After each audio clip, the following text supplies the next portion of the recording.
Welcome to As I Live and Grieve, a podcast that tells the truth about how hard this is. We're glad you joined us today.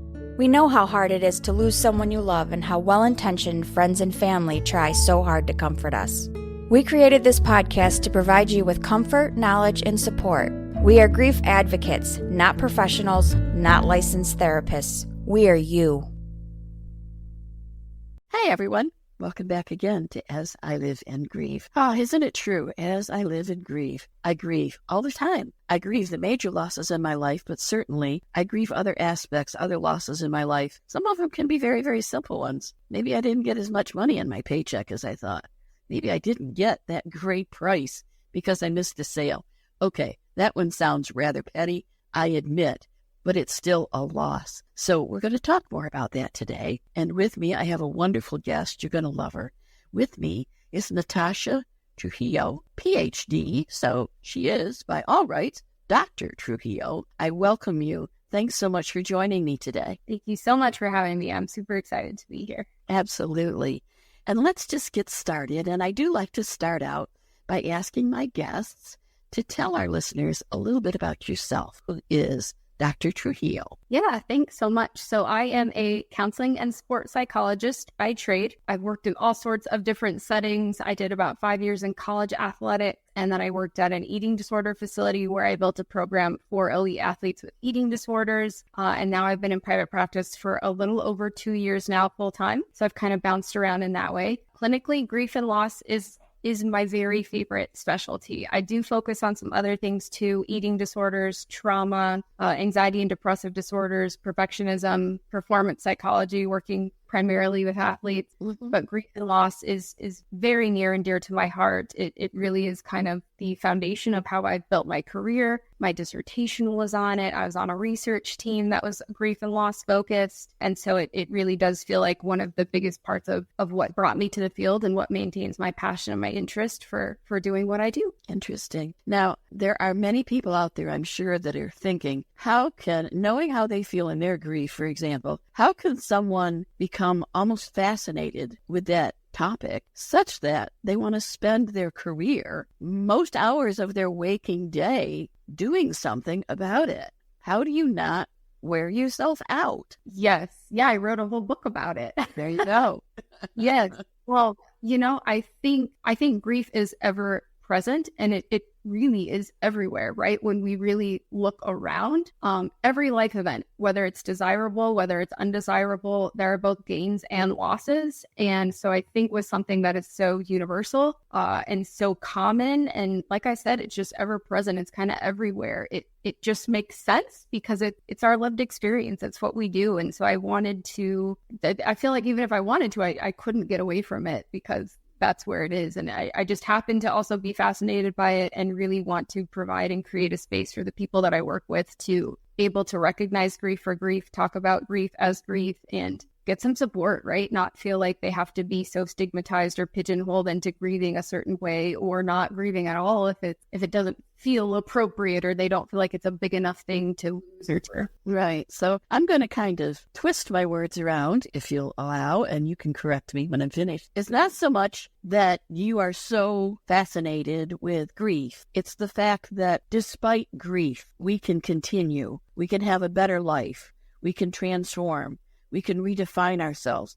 We can get past that thing, grief, that really stops so many people in their track. Would you say that's fair? Yeah, it's interesting because I think about this idea of getting past it, right? Or moving on from it. And I don't know that we do that. I feel that we figure out how to integrate. I agree. And move forward. And that's the fascinating part to me, right? I think about some people or even myself, right? When I've suffered really significant losses or when I've seen other people do it, I know that I always tend to think to myself at some point, like, how do you come back from that? How are they still going? How do you get up and go to work? How do you move on or move forward? Sorry, you don't move on in some cases. And so I think that is. So from your own experience then, can you give us an example or examples of some of the areas that you have grieved, are grieving, that you have managed to continue to move forward despite that? Yeah, absolutely. And this kind of goes back to this idea of integration, right? Because I don't know that I'm ever in a place where I've completely found closure or shut a door with some of these things. They continue to follow me around, and I figure out how to kind of morph or change shape with them or around them. So my head first goes, when you ask that question, I first go to my former identity as an athlete. I guess I still identify to a certain extent as an athlete. Okay. But I grew up playing sports, and that was a huge part of my identity, gosh, for the most formative years of my life. And I remember when I decided to retire from basketball and I was done playing, I just had such a hard time figuring out who I was and what I liked and how I would spend time and what made me feel worthy and accomplished. And I still grieve that piece, right? Every March Madness, for example. Sure. Or at the beginning of every conference season, or gosh, even going to live games, sometimes I can still get that sensation where it's like, man, I where's my jersey? Where are my shoes at? I don't think that will ever go away. So that's a huge component for me. Sure. Perfectionism, kind of a strange piece, but I wrote a whole chapter on that in my book, because I think when you are always striving to be perfect, that's not attainable. And so you grieve constantly. Yes. But that idea or that belief that you can achieve that, in some ways I grieve that I no longer believe that, because it's nice to feel like, man, if I just keep going, if I just keep pushing, I'm gonna reach perfection. I'm gonna get there. And knowing that simply isn't true, there's a grief process in that, as well as, every time you come up short or fail, there's a grief process in that. But there are some pieces to that, I guess, just blind striving that I do miss at times, oddly enough. Now, did you actually kind of say that in some ways you're grieving, not grieving? Yes. That's really curious. Grieving, not grieving. That's really curious. And again, it comes back to this gains and losses. Right? There's always both sides that are present, and the duality, again, going back to what fascinates me, the duality of life, and knowing that we have to live in this consistent state of both and, even when the both and can be very conflicting, right, fascinates me, because how do you wrap your head around that? That's confusing. Right.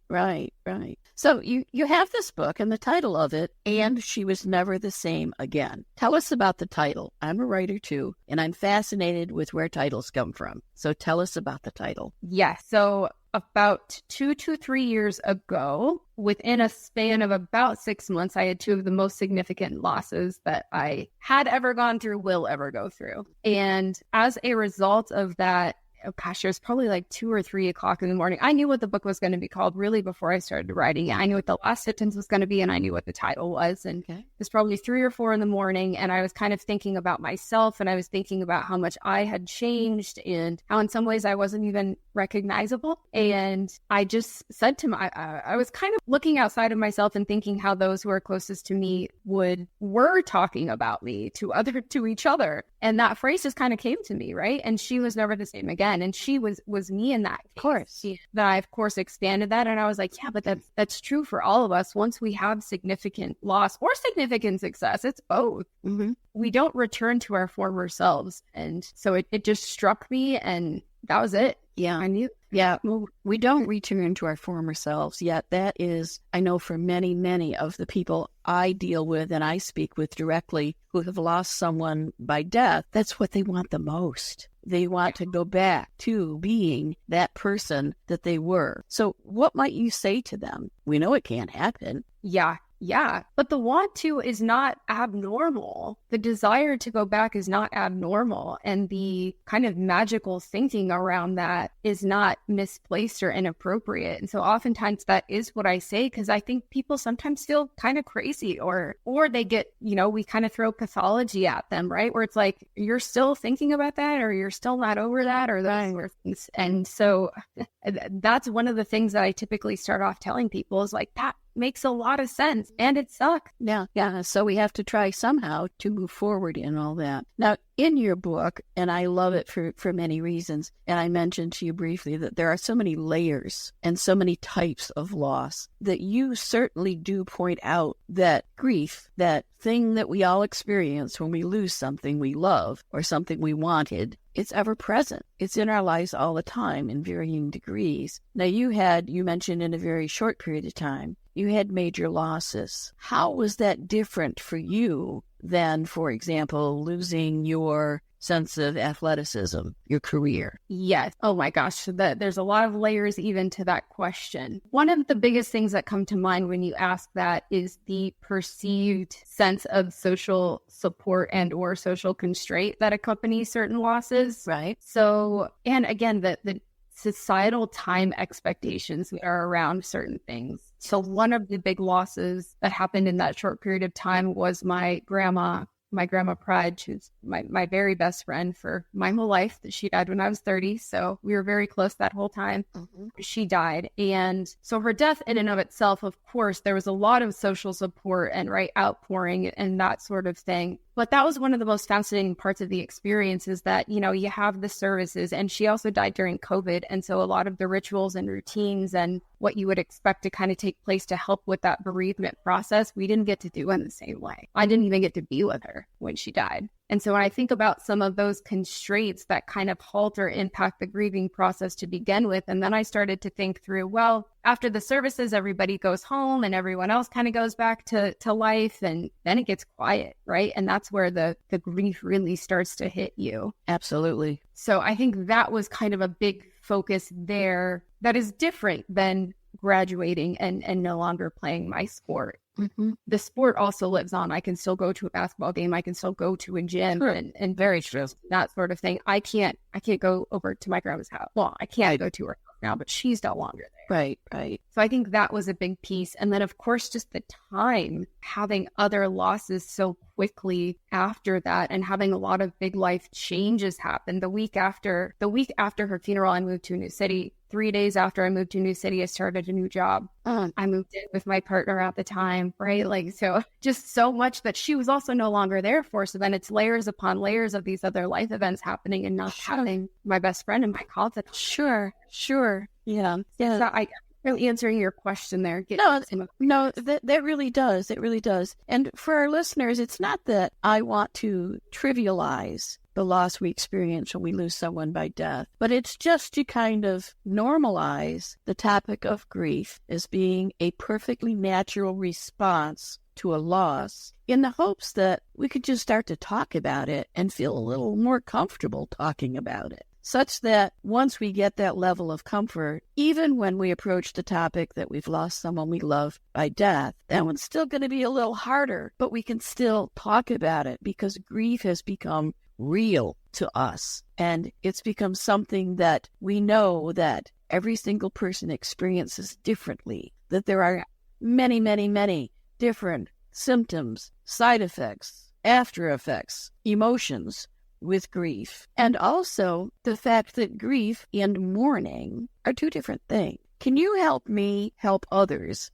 understand the difference between grief and mourning? Absolutely. So to me, grief is a process. There are both active and inactive parts of that process, whereas mourning is more active, right? It's the behaviors, it's the functions that you take in the process as part of the process of suffering a loss. So we might see mourners at a memorial, right, or at a funeral, or honoring something they have lost in some way, versus grief. There is we can feel it viscerally sometimes, right? There can be some inactive pieces where parts of that process can get stirred up in ways we weren't anticipating or didn't quite expect. So mourning to me seems more direct, more active, more intentional, more behavioral in a sense, whereas grief is this process that involves a lot more layers.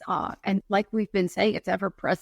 It changes shape over time. That looks different, but it never really goes. Right. Does it kind of relate to the fact that if we're grieving, we're often two different people? When we're by ourselves, at home by ourselves, we can sob, we can sit on the floor, we can just sit on the couch for days, we can refuse to take a shower because what's the use? And that's all part of that grief. But when you grab your purse and you go out that door and you run into someone at the grocery store, even though your heart is breaking and it's everything in your power to just manage to get through that trip, when someone says to you, "Kathy, how are you doing?" "Oh, I'm fine." Yeah. "I'm fine." Yeah.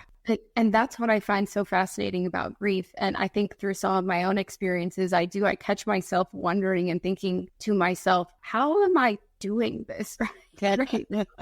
how am I doing this? What you brought up kind of purpose meaning too, right? Like, what is the point? What is the purpose of some of this? And so I have these moments where I can almost step outside myself in my day-to-day life and just be like, how is this going on? And I think the same thing of other people as well sometimes too.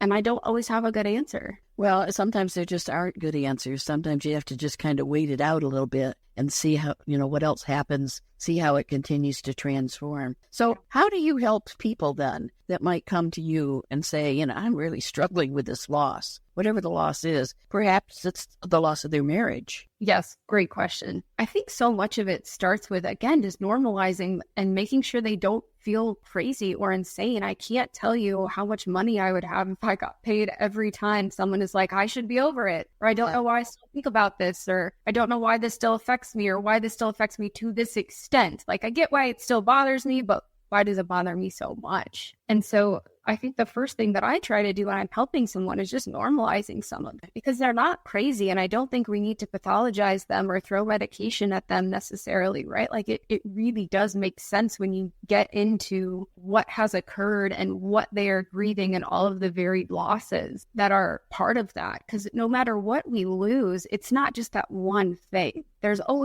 cumulative losses or secondary losses. And when we're balancing the losses with the potential gains too, I think that can be a whole nother thing. So I try to make them not feel crazy first, because they're not. And then I like to really explore and look at some of the layers and the nuance around these things. Even with desirable life events, this conversation right now is reminding me of working with, I have a client who recently had a child who is a avid athlete, very fierce competitor, very successful, and is grieving a lot. And the event of having the child is desirable, right? Right. You're excited, happy, but there are still so many losses too. And there's a lot of stigma around talking about those things, like, oh, you should just be so excited and it should be all about how great this is. And so I think part of that too is just helping people live more in that duality and see that there are both sides. Of course it's desirable and of course you're excited, but you've also lost sleep, right? Money, you lost freedom, you lost time training that's affected your identity as an athlete. Sure, et cetera, et cetera. So yeah, it's just kind of helping people hold both things and look at how complex these things are to and help them kind of sort through and figure out, so what do I do with this? How do I be with this? And how am I going to move forward in adaptive ways for myself? Definitely. Now, I've been known on my podcast episodes every so often to ask what I call a toddler question. It's that very simple question, but I just have to ask. Today, I'm not going to ask a question. I have kind of a toddler statement. Okay. It seems to me that the more I read your book, the more I listen to you, the more I talk with all of my guests, actually, the number one tip for anyone grieving any loss at all, even the simplest loss, is to find someone you are comfortable with and talk about it. Is that a fair statement? I do think that's a fair statement. Yeah. It seems so simple. The only way through grief is to go through it and to be with it. Right. And I don't think, and I tried to make this point a few times throughout the book, but it's so interesting to me, that balance between interdependence and independence, and how we really do need people and need connection and need support in some ways to get through these challenging times. But then we do have to balance that with talking with ourselves too. So you're talking about having another support person. I also think that self-awareness and self-exploration and right, some of those components are also really, really important. That's a tough balance. Yeah. Right. Sometimes just talking to ourselves, though, can't give us the motivation we need, the reason we need to move forward. Because sometimes, and I know I'm guilty of this all the time, when I need to do something or should do something, even as a child, when I should clean my room, I can certainly talk to myself about it and tell myself, I know I need to do this, or else I'm going to get in trouble with my mom or my dad. Yeah. Yet I could always talk myself out of it. So sometimes finding that other person can be the best thing you can do for yourself. Yes, some good old avoidance and denial, right? We can convince ourselves of anything. Absolutely. We're so good at that. I'm a pro, actually. Someone likened it to packing up your briefcase and getting ready to go to court and testify to the judge why you shouldn't do it, or you should do it. So in thinking of that, there are numerous opportunities out there for people to find someone, whether it be a good friend, someone who's willing to, as they say, hold space for you, someone who's just willing to listen, to let you talk, kind of be your sounding board, non-judgmental. If you don't have someone like that in your life, you certainly can find a coach, a therapist, a practitioner, a clinician, whatever title you want to bestow. But I want to stress the importance of not just picking up the phone or sending an email and forming an alliance with the very first person you connect with, because it needs to be a relationship. Yeah. What are some of the things that you might encourage someone to look for? Ooh, that's a great question. I do think connection is important. And you can get a sense, particularly around grief, even in the first few minutes, if someone is going to jump to your aid and try to rescue you or find a solution for a problem that might not have a solution, or a situation where you don't actually need rescuing. This is actually a concept that I talk about a lot with people, because I do get a lot of questions about, well, how do I know this person I care about is really going through something, Right. and how do I best show up? I don't know what to say, and so I don't say anything, or I don't reach out enough because I'm not sure that I'll be helpful, or I don't know exactly what they need. Even as someone who specializes in grief and loss, I don't know exactly what people who are grieving need, because it looks so different for each and every person. Sure. But I talk a lot about just being with them, right? If you suffer a truly significant, impactful loss, I'm not, especially right after the fact, I'm not going to do or say anything that's going to take that pain away from you. Right. It's going to be there. But me being able to show up and be there with you and say, I see you. This does suck. This is horrible. And I'm right here. And I know I can't make it better, but I am right here. And I will watch you go through the motions. I will watch you go through all the feelings. And I don't have expectations for the way you need to do it. I don't have rules to impose on you. I think those are the most effective things. So for someone looking for that kind of support, those are the types of responses that I would ask them to kind of look for and key into. And that will hopefully help them figure out, okay, yes,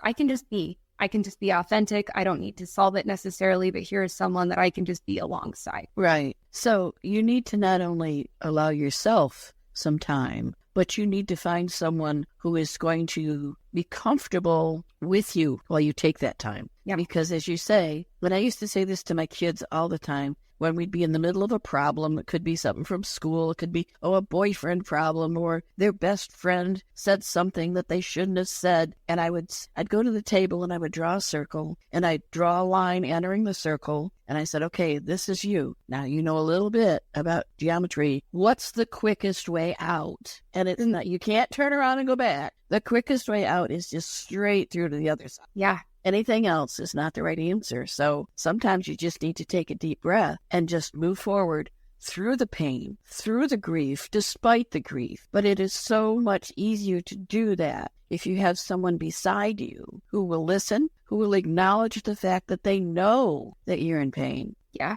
That they normalize your pain and let you know it's okay. They've got you. They're there with you. And you'll do it together. So sometimes I think it takes a while sometimes to find the right person, but it's certainly possible. And I would encourage our listeners to do that. Yeah. So even if I hear that, there's also part of me being a former athlete and an overachiever and just doing all the time. Even when I hear that and I know that to be true, there's still this part of me, but it's like, okay, but what do we do with that, right? Like, Yeah.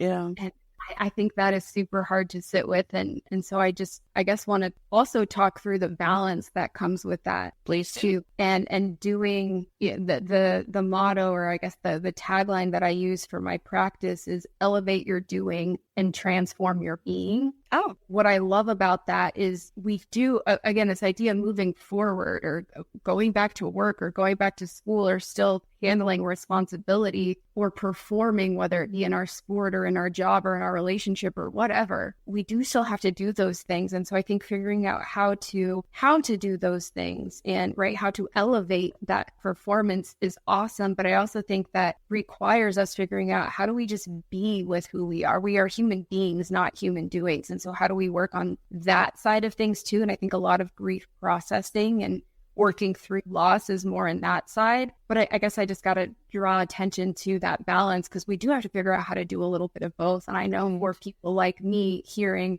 oh, the solution is just to be. Well, I can't do that. I'm a doer. That's not going to work.